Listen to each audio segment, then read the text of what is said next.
Picture this. You are standing in the heart of Tenochtitlan in 1487 AD, watching as thousands of Aztec mothers willingly hand over their newborn sons to the warrior priests.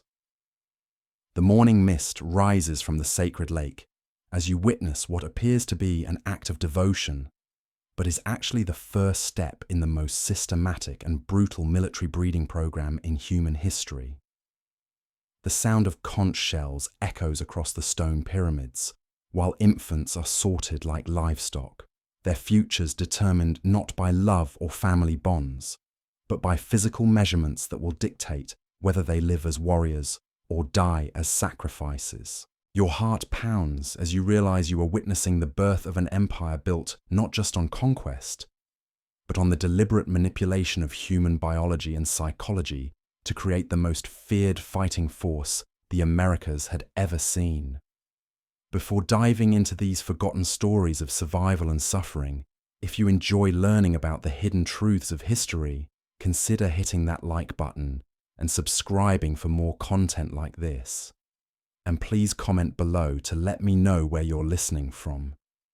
I find it incredible that we're exploring these ancient stories together from different parts of the world, connected across time and space by our shared curiosity about the past. The Aztec Empire didn't just happen by accident. It was engineered through 5 centuries of deliberate human experimentation that would make modern geneticists uncomfortable. What you're about to discover isn't just military history.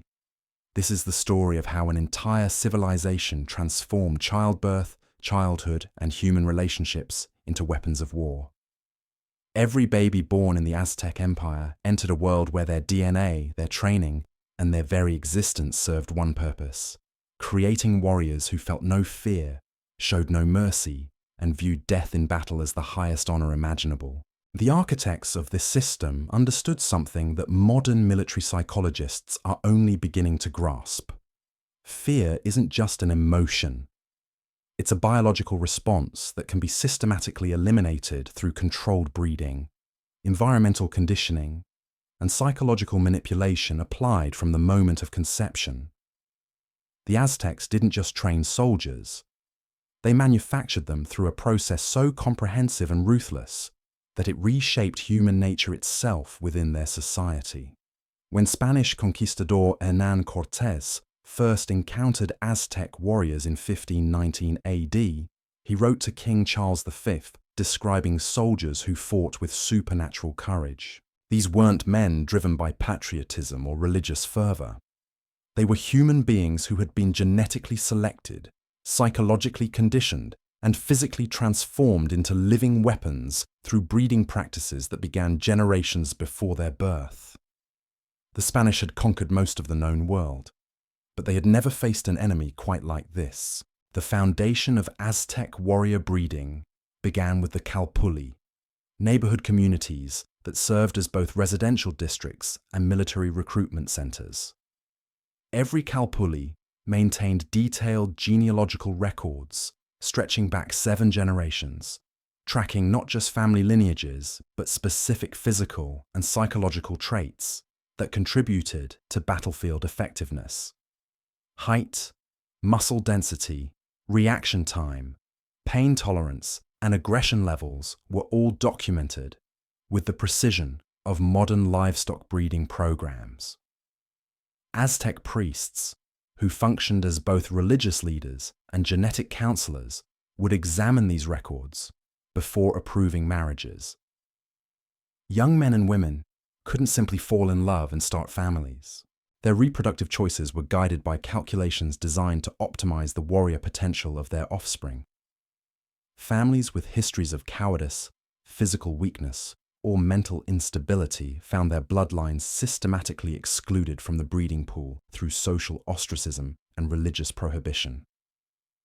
The selection process extended beyond mere physical attributes.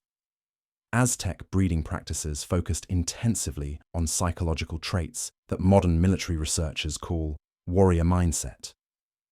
Families were evaluated for their capacity to produce children who could compartmentalize violence, suppress empathy during combat, and maintain loyalty under extreme stress. Women who showed exceptional courage during childbirth were considered prime candidates for producing fearless sons, while men who demonstrated controlled aggression in ritual combat were prioritized for reproductive privileges. This wasn't subtle social pressure. It was systematic biological engineering, enforced through religious doctrine and state authority. The god Huitzilopochtli, the patron deity of war, was said to personally select which bloodlines would continue and which would end. Families who failed to produce adequate warriors faced not just social disgrace, but literal extinction, as their right to reproduce was revoked by priestly decree. The breeding program intensified during pregnancy through practices that would horrify modern medical professionals. Pregnant women carrying future warriors were required to consume specific combinations of herbs, animal proteins, and psychoactive substances believed to enhance the aggressive tendencies of their unborn children. They participated in ritual ceremonies where they would witness combat, torture, and sacrifice while their babies developed in the womb, exposing the developing nervous system to stress hormones and violent imagery. Aztec midwives, trained in both medical and psychological techniques, would manipulate the birthing process to create the optimal conditions for producing fearless children. Difficult labors were encouraged rather than eased, based on the belief that babies who struggled to enter the world would develop the resilience necessary for battlefield survival. Newborns who cried excessively were viewed as weak, while those who remained calm during painful procedures were marked as future elite warriors. The moment of birth itself became a military recruitment ritual. Aztec fathers would examine their newborn sons for specific physical markers that indicated warrior potential. Hand size, muscle tone, skull shape, and even the pattern of their cries were analyzed according to criteria developed over centuries of observation and experimentation. Boys who failed these initial assessments faced immediate challenges to their survival, while those who passed were dedicated to the war god through ceremonies that bound their entire existence to military service. The umbilical cords of future warriors were preserved and buried in battlefields, symbolically connecting the child to the soil where he would eventually fight and die. Their first clothing incorporated materials taken from captured enemies, surrounding them from birth with the physical remnants of conquest and violence. Even their names were chosen not for beauty or family tradition, but for their psychological impact on the child's developing sense of identity and purpose. Within days of birth, boys destined for warrior status began a conditioning process that would continue for the next 20 years. They were exposed to controlled levels of pain, stress, and sensory deprivation designed to build tolerance for the extreme conditions of warfare. Their feeding schedules, sleep patterns, and social interactions were all regulated according to principles intended to suppress natural human tendencies toward compassion and self-preservation while enhancing aggression and group loyalty. The Aztec understanding of child development recognized that human personality and behavioral patterns were largely formed during the first few years of life. Rather than leaving this process to chance or parental instinct, they created systematic approaches to shaping young minds into warrior consciousness. Every aspect of early childhood became a tool for military preparation, from the toys children played with to the stories they heard before sleep. The systematic brutalization of Aztec children began before they could walk. Toddlers who would become warriors were deliberately separated from their mothers at 18 months, far earlier than children destined for other roles in society. This traumatic separation served multiple purposes in the Aztec military breeding program. It prevented the formation of strong emotional bonds that might later interfere with a warrior's willingness to die in battle, while simultaneously creating psychological wounds that would fuel lifelong aggression and a desperate need for approval through violence. These separated children were raised in communal warrior nurseries called Telpoch Kali, institutions that functioned as combination orphanages, military academies, and psychological conditioning centers. The boys lived in stone dormitories where comfort was considered weakness and suffering was celebrated as spiritual purification.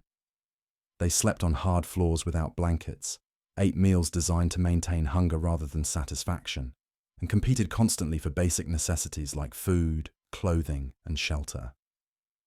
Routine in the daily these facilities was engineered to break down individual personality while building collective warrior identity.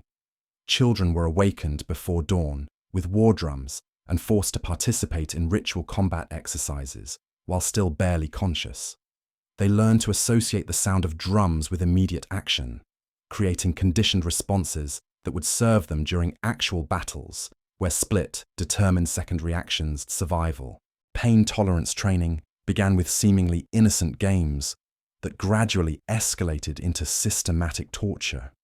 Young boys would compete to see who could endure having thorns driven under their fingernails, hot coals pressed against their skin, or sharp obsidian blades drawn across their flesh without crying out. Those who showed weakness were publicly humiliated and denied food, while those who demonstrated exceptional pain tolerance received praise, better treatment, and elevated status within the group. The psychological manipulation extended into every aspect of childhood education. Aztec warrior children learned mathematics through calculating casualty rates and siege logistics. They studied geography by memorizing the locations of enemy territories and strategic resources. Their literature consisted entirely of war songs, battle narratives, and heroic stories that glorified death in combat, while portraying peaceful civilian life as shameful and contemptible. Language itself became a weapon in the conditioning process. The Nahuatl words taught to warrior children contained embedded concepts that shaped their understanding of reality. There was no word for individual happiness that didn't relate to military achievement. The concept of personal fulfillment was linguistically impossible to express outside the context of serving the empire through violence. Even their understanding of love was twisted into loyalty to the warrior brotherhood and devotion to the war god. Religious indoctrination formed the spiritual foundation of warrior breeding. Young boys participated in increasingly intense ceremonies where they witnessed human sacrifice, ritual torture, and mass executions presented as sacred acts that honored the gods. They learned that the universe itself was sustained by blood and violence, that the sun would stop rising if warriors didn't feed it through conquest and sacrifice. This cosmological framework transformed killing from murder into religious duty. The Aztec priests who oversaw warrior education understood that children needed to see violence as natural and necessary rather than horrifying and traumatic. Boys were gradually exposed to more extreme forms of brutality, beginning with the slaughter of animals and progressing through the torture of captured enemies to active participation in human sacrifice. Each stage was carefully calibrated to build tolerance while preventing psychological breakdown that would render the child useless for military purposes. Physical conditioning in the warrior schools pushed human endurance to its absolute limits. Children ran barefoot across sharp volcanic rock until their feet became calloused leather. They swam in icy mountain lakes during winter storms to build resistance to cold and shock. They carried heavy stones up steep pyramid steps until their muscles developed the density needed to wield obsidian-edged war clubs in sustained combat. Combat training began with wooden weapons quickly, but progressed to real blades and clubs capable of inflicting serious injury or death. Boys learned to fight not through controlled sparring, but through actual combat where blood was expected and serious wounds were common. Those who killed their training partners were celebrated rather than punished, as this demonstrated the psychological readiness necessary for battlefield success. The competitive structure within warrior schools created an environment of constant violence and hierarchy enforcement. Older boys brutalized younger ones as part of their own training in dominance and cruelty. Weaker children were systematically eliminated through challenges they couldn't survive, while stronger ones learned that violence was the solution to every problem and the source of all status and respect. Food rationing served both practical and psychological purposes in warrior conditioning. Boys were kept in a state of controlled hunger that made them more aggressive and competitive while teaching them to function effectively despite physical discomfort. They learned to view abundance as weakness and deprivation as strength, preparing them for military campaigns where supplies were often scarce and hardship was constant. The Aztec warrior breeding program recognized that sexual development could either strengthen or weaken military effectiveness.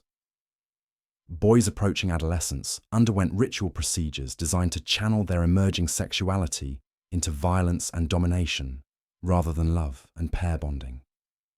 They were taught that sexual conquest of captured women was a warrior's right and duty, while emotional attachment to any individual was a dangerous weakness that could compromise their effectiveness in battle. The graduation ceremony from warrior school involved tests so brutal that a significant percentage of candidates died during the process. Surviving boys had to demonstrate their readiness by capturing live enemies in actual combat, enduring torture without breaking, and participating in the ritual execution of prisoners they had personally taken.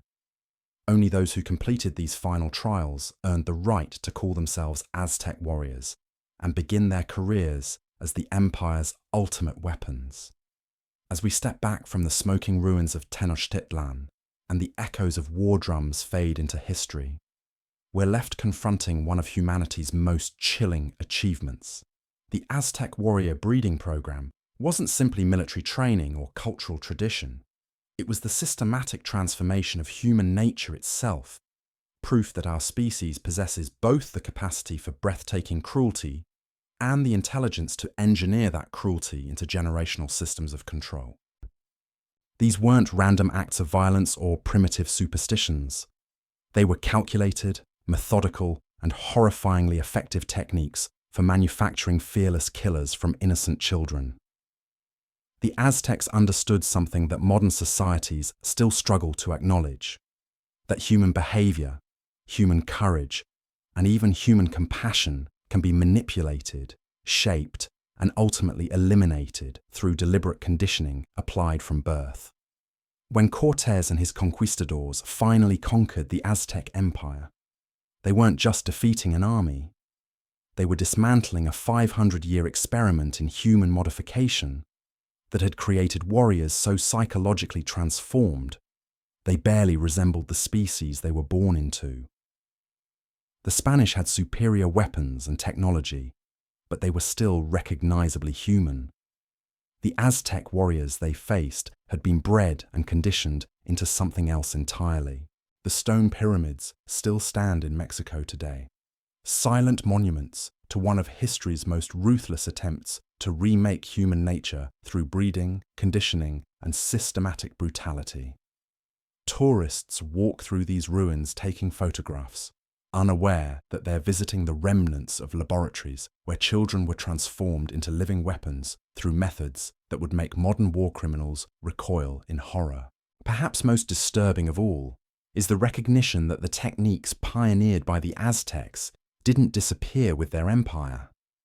The fundamental principles of psychological conditioning, selective breeding, and systematic dehumanization continue to emerge wherever power seeks to transform humans into instruments of violence and control. The faces change, the methods evolve, but the underlying understanding remains: that human nature is not fixed, and those willing to pay the price in suffering can reshape it according to their will.